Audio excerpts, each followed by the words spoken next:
Panginoon, alam kong darating ang mga idinadasal ko sa iyo. Panginoon, salamat sa lahat ng mga blessings mo na ibinibigay sa amin. Salamat sa patuloy mong pagbibigay ng pag-aalaga sa amin. Ang araw-araw na kasama ka ay ang araw-araw na alam namin na we will be provided, Lord.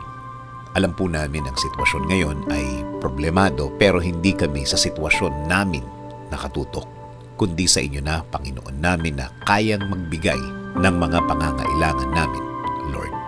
Ikaw na laging tumutulong sa amin, Lord.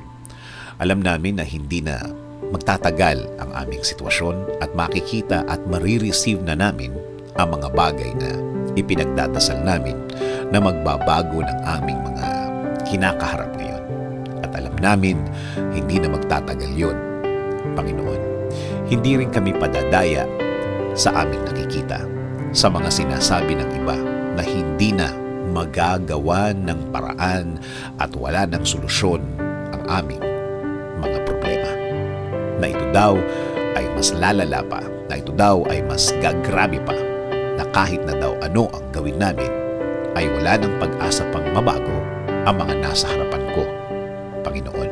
Kung salita lang nila ang aming pakikinggan, kung mga sinasabi nila ang aming iisipin, Lord, para ko lang pinahina ang faith ko sa inyo, Lord. Pangako po, sa inyo lang po kami maniniwala at magtitiwala. Kayo po ang magiging laman ng aming mga puso at isipan. Sa salita nyo lang kami maniniwala at hindi ang sa kanila. Kaya ngayon, Panginoon, ngayon pa lang, salamat na po sa inyong mga naibigay sa amin. Salamat po sa mga provision mo sa amin. Salamat na sa mga biyaya na ibibigay ninyo, Lord. Kasama din po ng pasasalamat ng mga ibibigay ninyo sa akin at sa amin, Panginoon. Alam po namin na ang mga bagay na ibibigay niyo sa amin ay hindi na magtatagal. Hindi na magtatagal ang aming pag-aantay. Salamat din po kasi alam po namin na hindi lang kami ang ibibless nyo. Kasama na po ang aming pamilya. Sila rin po ay makakatanggap ng biyaya ninyo, Panginoon. Alam po namin na hindi nyo rin sila pababayaan, Lord. And Lord, please bless our country. Kayo na po, Panginoon, ang bahala sa aming bayan. Please bless our government officials, Lord. Lead them and guide them always. Provide them with more wisdom.